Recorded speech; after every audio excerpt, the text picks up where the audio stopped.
It's all in your hands, Jason. Don't blow it.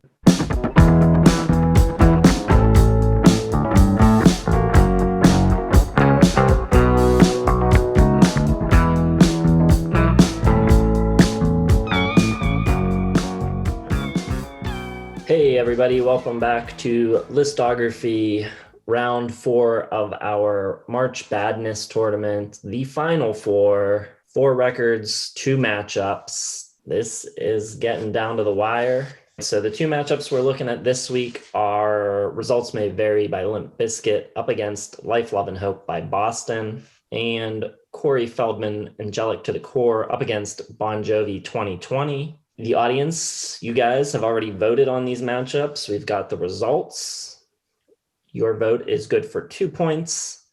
Each of our votes is good for 1 point. So for us to overturn your vote, all 3 of us need to unanimously disagree with you.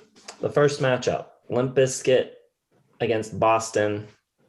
The audience have voted for Limp Bizkit to move on as the worst record at 58% of the votes. What do you guys think about that?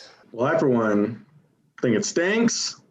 Audience, you let us down. You clearly did not listen to this Boston album, because as much as I hate Limp Bizkit and much as I've been pushing them along, extolling the non-virtues of their cover Behind Blue Eyes, and the general crappiness of their entire output on this album, I don't even think it's close to as bad as the Boston. The Boston album doesn't even sound like a coherent, professional person or team of people put it together. At least Limp Bizkit sounds like exactly what they were going for, which is like an annoying, in-your-face, sort of stupid nu metal sound. Like, that is their sound, and they nailed it.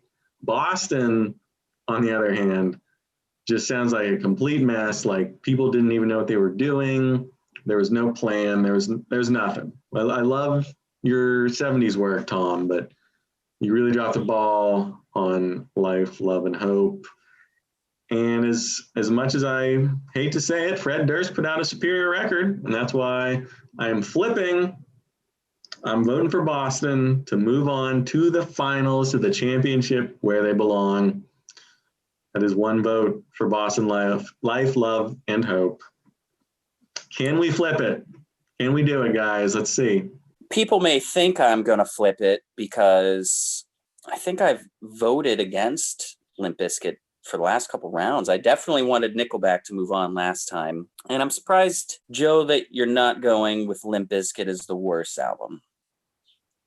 I think this is much closer than you say it is, because Limp Bizkit is in an arena and just genre that I can't stand.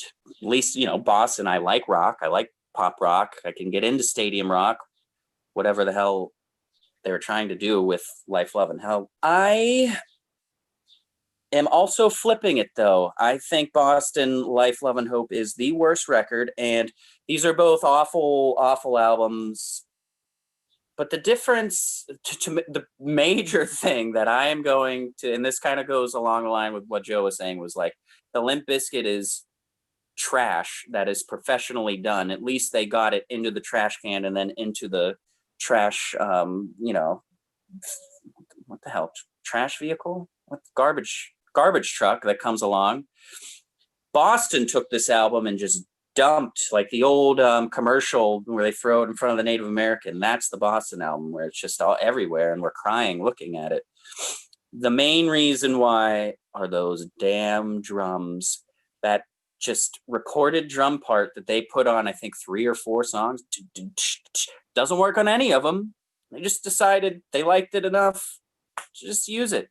I also think it appears on Corporate America 9 years before, and they just saw it in their file and whatever they were recording was like, we just slap this on 3 or 4 of these songs. Sure.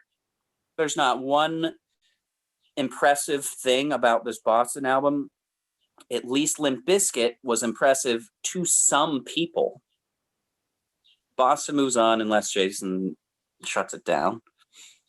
It's all in your hands, Jason. Don't blow it. Well, if you look at my voting record, I think it's easy to see where I'm going with this.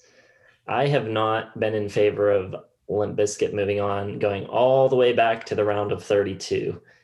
It's a really bad record. It sucks, but it's a normal bad sucky record. It's not like this level of bad that you can't even believe that it exists, which is what the Boston album is. And I will quote myself in our Boston listography video. The writing's bad, the playing's bad, the performances are bad, the vocals are bad, the mix is bad, everything is bad. It's horrible. It is one of the worst records I've ever heard, and there's no reason that 58% of people should not have voted for it. And I'm very disappointed in everybody, and it's got to be Boston. They're going to the finals.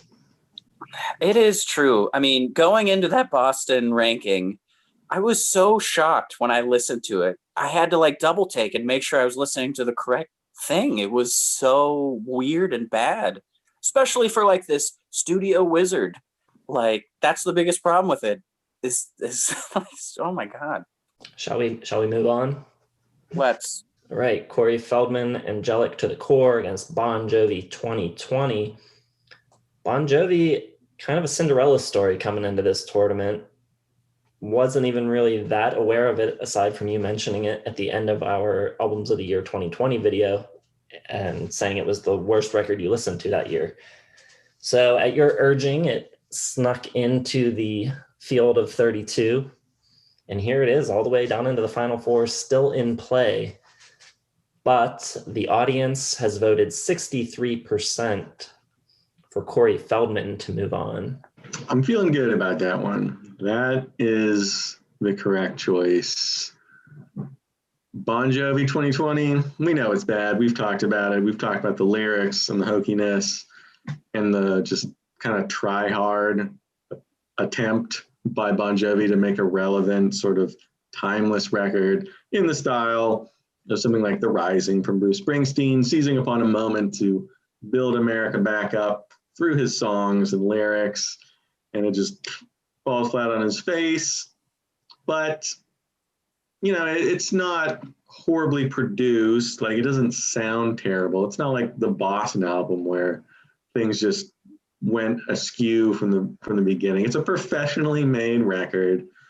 Bon Jovi doesn't sound great on it, but, you know, I feel like there's probably an album around that bad that comes out every couple of years. I don't think it's historically bad.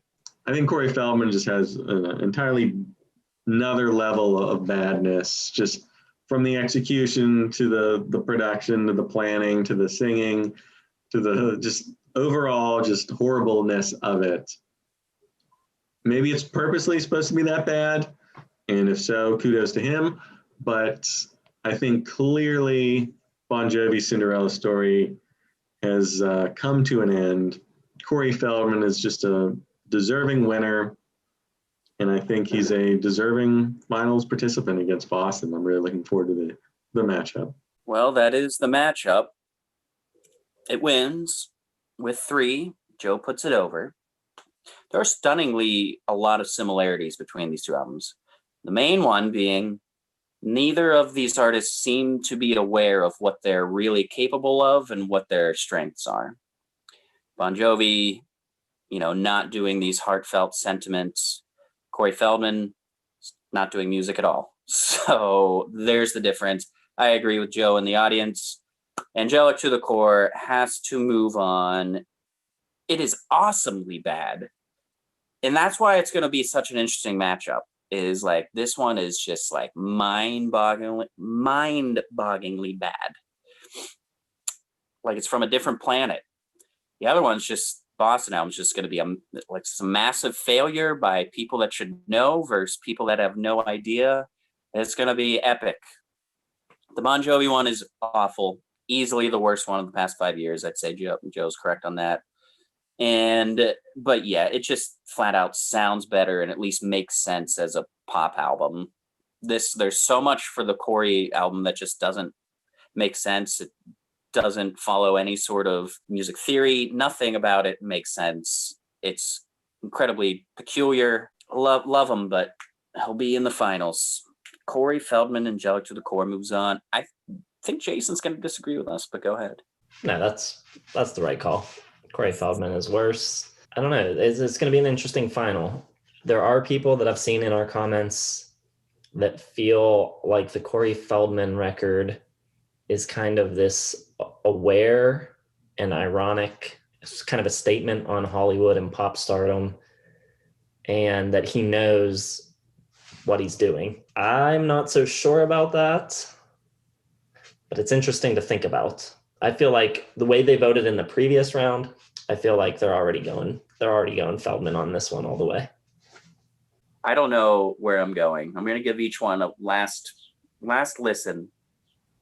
And I'm with you. I don't believe that this is supposed to be some ironic anti-pop album sort of thing, because there are moments where he's really close to like doing some kind of decent pop hooks at times. No, he's definitely trying to be good and just can't do it.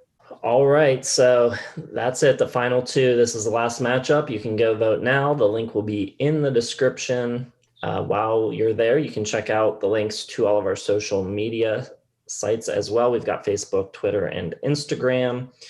Also, be sure to hit the like button, subscribe to the channel, and hit the bell for notifications. And we will see you in the finals.